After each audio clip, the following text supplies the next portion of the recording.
What is going on, YouTube? Thanks for coming back to the channel. In today's video, I'm going to be talking about the 3 reasons that you're likely running into a plateau when it comes to gaining lean muscle. Now, reason number 1 would be that when it comes to your workouts, you're just mindlessly in the gym. You're not tracking the weights you're using, the reps you're using, the amount of sets you're performing, etc. And over the long haul, especially as your body adapts more and more, it's going to be very, very difficult to continue getting away with that while still making the progress you want. So that would be the most important thing is, keep in mind of what the weights are. Now, what I will say is there comes a point where you can start to almost eyeball these things, similar to how some people do it with nutrition, where they just eyeball the amounts of food and they've been eating the same amounts of food or the same types of food for years on end, and they've gotten very good with doing it intuitively. Now, you can get to a point with doing that in the gym as well, but there's always going to be that little bit of space, and it might be a lot more space than you think, that will allow you to make the serious progress you want. So I don't think you need to be, to a T for the rest of your life doing this, but I think that if you want to achieve the results and break through a plateau, you need to take a look at what the data shows, right? So like, if you're going in the gym and you're working out and you're noticing like, I'm not looking the way I want, and your nutrition is consistent, then you can start to look at like where the missing leak is, right? And so oftentimes, myself included, we go into the gym and we just work out. And the reason I don't do that anymore is because when you do things like that, you're just in a maintenance phase. So if you're in a maintenance phase, that's completely fine to just go and work out, or if you like to do it, for just that mental benefit, then great. Of course, you're still going to become healthy and whatever, but who I'm really talking to is that individual that's, maybe stuck in a plateau. Like, I've worked with a lot of individuals, men specifically, and they were in their 30s and 40s, and they just noticed like, hey, after 10, 12 years, I just noticed I haven't gained the muscle I want. And, back in my 20s, it was much easier. Where am I going wrong, right? And oftentimes it's just that they're not tracking these things, right? They're not tracking the weights, they're not tracking the reps, the sets, etc. They're likely not super consistent, especially compared to where they were in the past. And that's probably the reason, is you are not keeping any data points of where you are, and it's going to be very, very challenging to actually progress when you don't even know where you're at. You're just shooting in the ocean, right? Like you're throwing a tennis ball in the ocean, bro. You have no idea where that thing lands. If instead you take a strategic approach and like, okay, these are the metrics I'm following and these weights are staying consistent, the reps are staying consistent and slowly increasing, nutrition is consistent, then you will see tangible results. But most people, they don't want to take the responsibility of holding themselves accountable, to actually doing these things. Oftentimes that's where a coach comes into play. It's like, okay, the coach's responsibility is to, one, push you, make sure that you're on top of these things, but also to take care of all that jumbo mumbo math for you, right? Like how many reps, sets, exercises, etc., and which ones.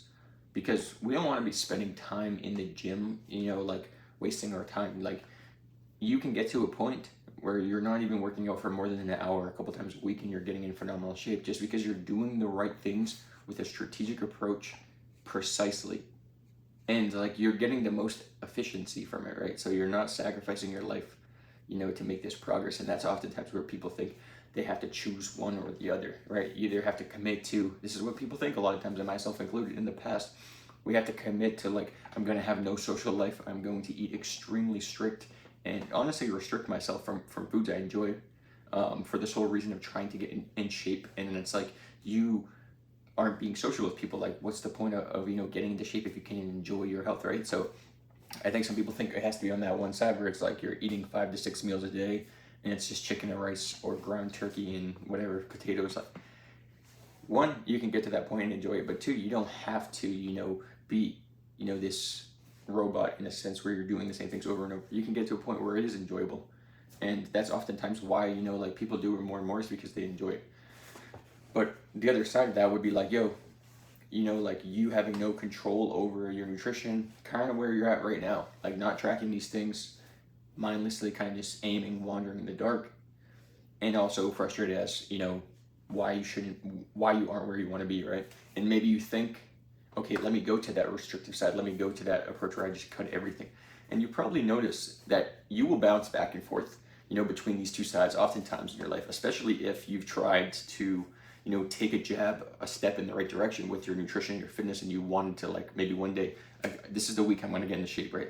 If you've done that a handful of times, as I'm assuming most of you guys watching have, because I've done that a handful of times, plenty of times did I, start this new, like, diet or this new meal plan or this new workout program, and then I'm like, okay, I'm going to start a new one, whatever. Now I stayed consistent with, the overarching goal of going to the gym. But I think oftentimes when we get into this, like, oh, today's the day or next week's the week I start, it's setting you up oftentimes for later burnout, meaning like you're going to go so hard in the beginning that in the end you start to fade out and you start to fall off with a lot of these habits. So I like to mesh between the two and say, like, hey, we don't have to be eating like a bodybuilder does a week before he gets on a stage to compete. We don't have to be sub 5% body fat. Although we can get to that point, we don't have to be that extreme with it, right? And knowing that we don't have to be that extreme, and most of you guys probably don't want to be in that physical good of shape. I mean, maybe some of you guys watching would. Like, being in tip-top shape, it's a good feeling, I will say. But knowing that you don't have to, and your goal probably is not to be that extreme, you just want to get into pretty good shape and look aesthetically pleasing, etc., you can know that you don't have to take as extreme measures as those people. And one thing I'm big on is that I don't talk much on. A lot of bodybuilders, these people that get to 4 or 5, 6% body fat, not to say it's how lean they're getting, but it's oftentimes the approach they're taking, whereby they are restricting themselves so much, and then literally, bro, like, no word of an exaggeration, the next day or the same day at times. Like, I've had friends that compete in shows, and literally they step on stage and they go back on stage like a couple hours later, and we went to Smash Burger and got fries, burgers, and they ate it with us. I'm like, bro, what? And I noticed that, oftentimes with these restrictive approaches, right after, like, we get the things over with. So whether it be like a bodybuilding competition, or whether it be like, okay, you finally, got to that body look or that look you wanted, and maybe you went on a trip, and then you get back from the trip, right? It's like right at those times is often where we have, this come back to haunt us, and now we start to just lose track with all these habits, because rather than focusing on a few key variables over the long haul, and you're like really isolating them in the short term, we're trying to control 6, 7, 8 variables. Like, let me get a gallon and a half of water, let me cut my carbs, let me like cut out all junk food, let me cut out all sugars, all sweets, like, and I'm gonna cut out caffeine. Like, some people go extreme with it, and it's like you're not able to stick with any of these habits because you're throwing too much at your brain at once. Like, master a couple. So, like, okay, like, start to get a sense of like eating better quality foods, and then from there, okay, now you're in a good spot. You know what proper foods are. Okay, now you can start to look at where your protein, your carbohydrate, your fats are, how many calories you're eating. You can start to isolate these things a bit more and dissect them. But it doesn't make sense to work on the micro on everything if you can't even focus on mastering the macro, right? So I think a lot of times people think they have to choose those two sides and jump between one or the other. And I'm just here to say it's not that way. It doesn't have to be that way. And it's easier to get in the middle, where you can, have disciplines and habits and rules and regulations you use, meaning like your nutritional strategy, your training program, etc. And these now have seeped into who you are and become lifestyle habits. Because of that, that allows you to have some of that, healthy, lean physique, ideal physique side. And that the better you do with that, the closer you get to that look that you want. But you also have some of that, I'm still enjoying life, socializing, not sacrificing myself, or I should say, sacrificing things to have to spend your entire life at the gym, right? Like, you can be somewhere in the middle where you're still enjoying things, hanging out with family, friends, enjoying foods that maybe aren't optimal for, the look you want. But that you can have that balance and be in that middle spot. And a lot of people choose one side or the other, and it oftentimes comes back to haunt them, especially if we're looking at fitness from a 10 to 20 year time span, as we all should. Because why are we going to work out for just a year, 2 years, a few years if we're going to stop one day, right? Like, even if you want to get in shape, you have to remember, like, even if that's the only reason you want to get into fitness is just to look better, like, you simply have to remember that, like, you will lose all of that progress when you stop. So, like, why have that mentality to begin with, right? It just makes no sense. And so when you can start to look more long term and know like, okay, it's going to be very hard to control all these things at once at the beginning. Let me just focus on the first couple basic steps. And then as I improve and stay consistent, add a brick to like a stack of bricks, right? And so I think if you can focus on the important key variables, that's going to be crucial. But oftentimes, like people, they aren't tracking their weights. They're not tracking their food. They're not consistent with anything really, besides like maybe going to the gym, which is great. You've built up that habit, but you're not doing what's best for your goals. And so it's like you're kind of wasting some time, right? You don't have structure, right? You don't have a plan of action on in terms of like what you're doing. And oftentimes like these are people I would speak with, like my clients. We start working together and like, what have you been doing on your own before we start, right? And they're like, oh, this, that, and the third. And it's like, well, all of these things are all random, right? Like you don't really have much consistency. Let's build this up. And then they just focus on the key few variables, right? And it's like you excel. Like a lot of people, they have so much potential, talent, skills, and like a lot of my clients even, right? They had a lot of muscle mass. They had like a pretty good physique and they were in good shape and they had experience, but they didn't have the physique they wanted. And when I took a couple steps back and I was like, hey, here's a missing step. You need to focus on this. Like really like emphasize like getting your technique down on these couple exercises. Like this is causing you to have pain. This is causing you to have lack of mobility, lack of range of motion in that area. And this is transferring into this, and this exercise and holding you back in all of those. And because of that, that's contributing to your lower back pain, your hip tightness, etc. And so it's like when you realize that we don't have to do more advanced things oftentimes, we just have to take a more strategic look at things and know that there are probably leaks in the pipe somewhere, right? So fix those up. And you notice like, wow, like now these other things are excelling far more than I thought, right? So focus on the basics, bro. Focus on your technique, full ROM. So like if you guys don't know what full ROM is, it's full range of motion. I just recently started saying that as of like a couple weeks ago. Shout out to Mike Israel. But basically full ROM is just like, yo, you're getting a full range of motion on your exercises. Now let me clarify, that does not mean you're going as far as possible. That means you're going through the full range of motion. When I was younger, what I used to do is I used to train with a lot of range of motion, but oftentimes I would train out of the muscles range of motion. And you want to make sure that you're basically just training through that joints range of motion. You're not going far past that, right? And so just because on a biceps curl you're going all the way down here doesn't mean you're stretching your biceps. More like sometimes like you're not going to be like it's just helpful knowing that you're going through full ranges of motion, but that you're also engaging the muscles properly, right?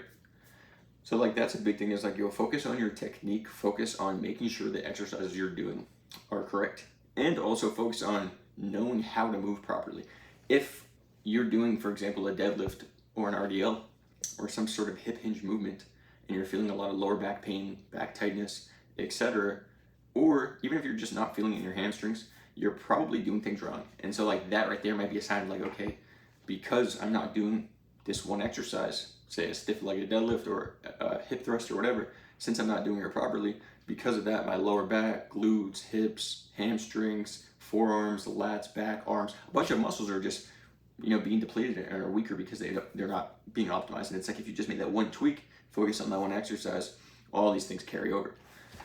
And so that's one thing I would say, is really having structure with where you're going and what you're looking to achieve. You need to know, like, are you focusing on gaining muscle? Are you focusing on losing body fat? Or do you want to do both? Because you can do both, but each one, it takes a slightly different approach if you want to accomplish it. And so having the right structure, and again, structure in that overarching sense, as in your structure is which workouts are you doing in the gym when you go in which order, right? Like how many exercises are you doing in total? How many sets per exercise? How many reps per exercise? And how long are you resting between sets? How much water intake are you drinking in the workout? How long are you resting? I probably already said that, but like all these variables are super crucial to, keep in mind of, and not just keep in mind of, but track and progress week over week. Because if we're doing the same thing on day one, then by day two, our body adapts to that. Just as how our body is, made to perform, is it's going to get stronger and adapt, and it becomes easier actually to perform the same exercise. So not just are you adapting, getting stronger so it doesn't feel as difficult, but it's also way easier to perform that for your body, right? So you're not going to get the same stimuli from it. And stimuli is just, okay, like response, muscle growth response, right? So now when you can progress and track these things, weight going up slowly over time, or maybe rest time going down, you start to change all of these variables.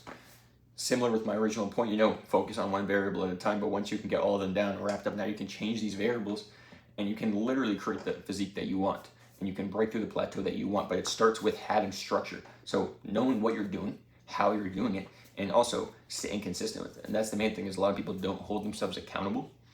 And if you can't hold yourself accountable, it's going to be very, very tough to make the results you want. So whether that be you working with somebody that's going to specialize in taking care of all of that and making sure they're on top of you, pause, or it's the type of person that's,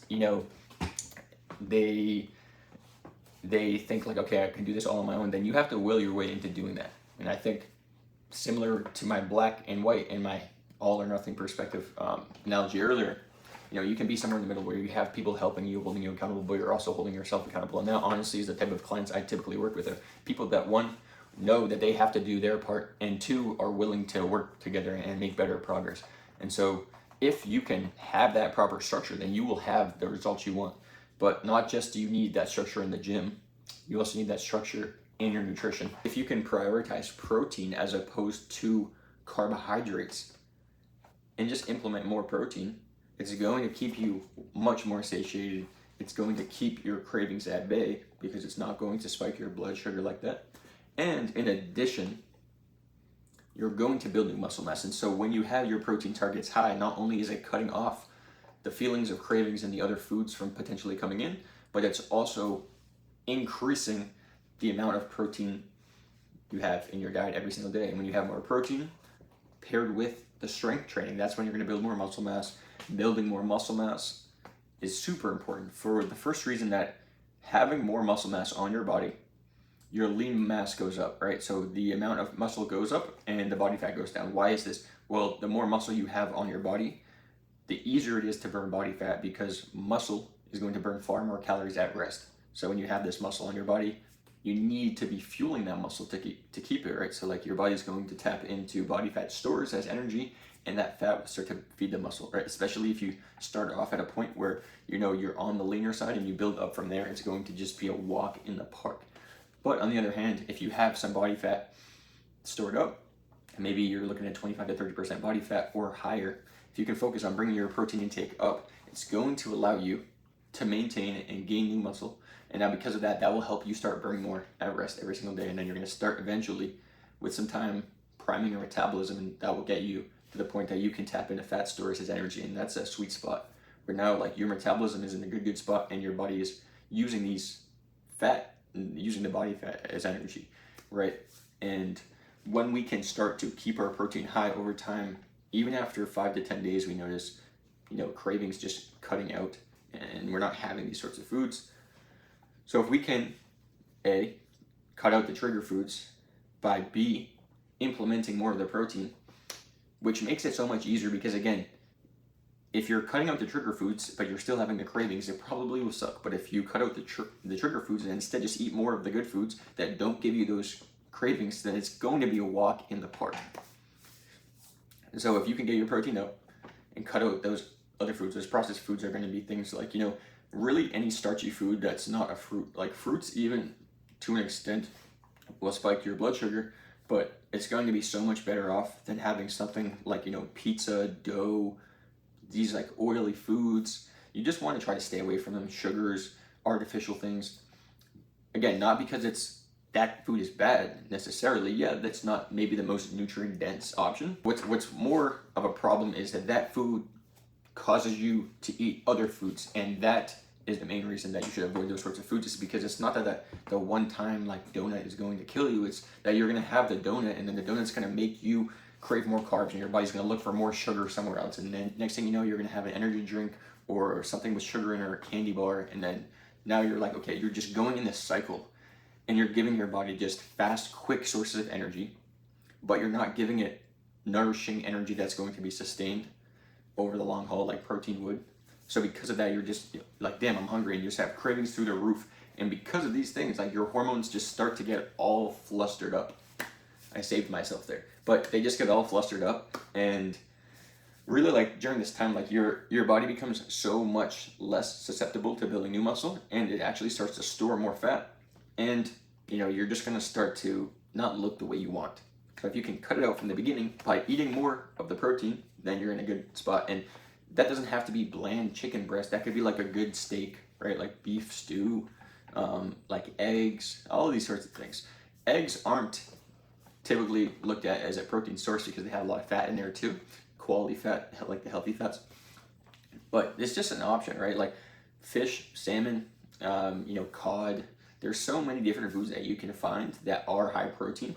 But the reason I'm a huge advocate for increasing your protein is because it narrows down to the point of, if you are focusing on eliminating one thing, it's very difficult because that's all you can think about, right? Like if you've ever heard the analogy, don't think about I forget the color all the time, but if you ever heard the analogy, don't think about the purple elephant in the room. It's the first thing your brain goes to is like, is there a purple elephant in the room, right?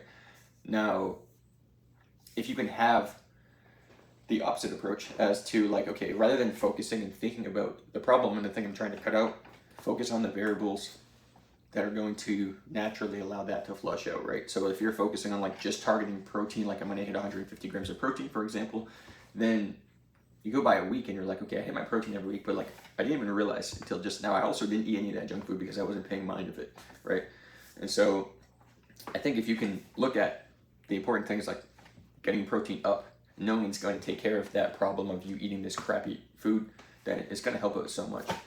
And there were some studies done. I'm not here, quoting research or anything like that, but I'm just talking what I looked up on my own. There were some studies done of, students from Harvard. They finally like passed all their exams, and then they talked about how they were super motivated at the beginning, and they talked about how there's a study done that after they graduated, 70 some odd percent of them were depressed. And the thing that I found behind that was, the reason was that is they weren't actively working towards something and working towards a goal. Because when your brain doesn't have something it's working and striving towards, it starts to look for, just the negative things in life. And so because of that, you start to just get complacent with things, you start to complain. And so that study really talked about, how you should have always these new goals in order to prevent, your brain from spiraling in that direction. And the spin that I took on it was, when it comes to nutrition, right? If you're focusing on, let me set this diet, then by the time that diet is over, right? Like say you're going to go on a diet for say 4 weeks. 4 weeks from that day, even if you're not realizing it subconsciously, your brain knows that like, okay, at some point at the end of the 28 or 30 or 31 days, depending on which month you're looking at the end of this month, right? Like I can just let loose everything. I can just kind of, all these habits I did or these temporary things that I took part in, I can kind of just forget about them because the diet's over with. And that's a big reason I don't like to use the term diet, is because like you're essentially putting that elephant in the room in the back of your mind, right? And you're like, if I don't, or when this date happens, like I can just stop, right? So you're not looking at it as like developing the habit. You're just kind of, faking it in a sense for the short term.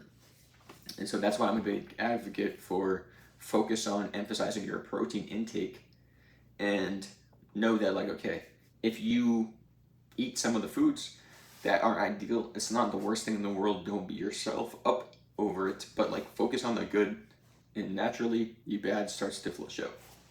And so like, yeah, bro, like get your nutrition on point, get your structure on point in the gym, and that's going to take care of most of your problems. The other thing too, I think some people don't get is, as cliche as it sounds, drink more water. You see, when you drink more water, your body starts to become adept to this. And now because of this, your body can now flush out water a lot more quickly, right? So like, for example, if you've ever had a day where you only drank like a bottle of water and you were in the sun all day, you probably felt or looked more bloated than the day that you were outside running around drinking a ton of fluids, right? The main reason for that is when your body doesn't know where next hydration is coming from, it will start to hold on to it because it needs hydration to keep everything internally, moving properly, right? Operating efficiently, right? So if you don't have enough water in your day-to-day, you start storing water inside, right? And so oftentimes what we think is body fat, although there's some fat there, a lot of that is water filled in the body fat, and it's also water filled around the fat, right? So if we can just get our water intake up, we're going to notice after 2, 3, 4 days that our body's flushing out a lot of water, and we're actually not retaining or holding on to quite as much water because we have so much, and our body's now getting trained in a sense to get this water every couple of hours, right? So now for you people out there that start drinking a gallon and a half of water a day, your body eventually knows, like, okay, I don't need to store all this water, and you start dropping water weight. That helps you look a lot leaner, and especially in your abs, your lower abdomen, if you're not seeing, you know, the results you want there and your nutrition is pretty good, it's oftentimes you're just storing water, and you're storing water in the fat cells, and you just want to, you know, flush some of that out. So give your body more hydration. Eventually, you know, you're gonna be in a good spot. So those are a couple things that I think are important. I talked nutrition and training, which overall are structure. I also talked about, you know, water intake, which is a little bit less important, but still makes a difference for sure.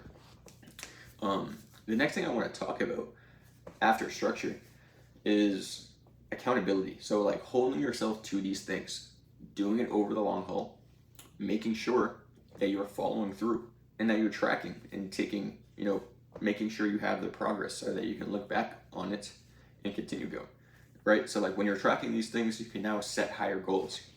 So like holding yourself accountable allows you to set higher goals, and these higher goals you set allow you to fall higher up. Even if you don't hit the goal, you still get a lot further than you would have, right, had you not set that high goal for yourself. So hold yourself accountable to the daily actions it takes and that are necessary to achieve those goals you have. Go balls to the walls with them. Like literally, bro, continue just like hammering away, working towards these goals, and they will come to you. So have accountability, whether that's yourself holding you accountable, or that's a friend bringing you, you know, to the gym, or wanting to go to the gym with you and work with you, or whether that's a coach giving you the guidance. Have some sort of accountability. I recommend multiple sources of accountability because it will make you become a stronger individual. It'll make you achieve more. And so I think it's very good to know that you can surround yourself with people that are better than you and drop your ego in a sense, and that will in turn make you become better, right? And if you have the structure down, you have the accountability down, you just need the proper belief and the proper mindset to continue, you know, attaining the results you want and to achieve more results. So having that proper belief of like, I can do this, I can, you know, have this look I want, because having the beliefs will allow you to start subconsciously feeding yourself, you know, the thought patterns of the person that has this type of result. And eventually those thought patterns lead into the actions you're taking. And so if you can have the proper belief set, which maybe that should have been the first step, but I think for those of you guys that have watched some of my videos now, you know that mindset is extremely important, right? It's the beginning stepping stone. But if you have that proper mindset, it's going to push you further and further and further along, because you know that there's more out there. You know that like you're capable of more, right? And so take these steps, implement them into your life, and I guarantee you will break through any plateau, whether that be fat loss or gaining muscle. Specifically, if you're stuck with gaining muscle, implement these habits, right? Structure with your training, tracking your workouts, tracking your nutrition, hitting your protein target, drinking your water, and staying the course. And that's really it. And then just have the mindset that you can achieve the things you want, and you will have that result. Those are the 3 things that I think would help you.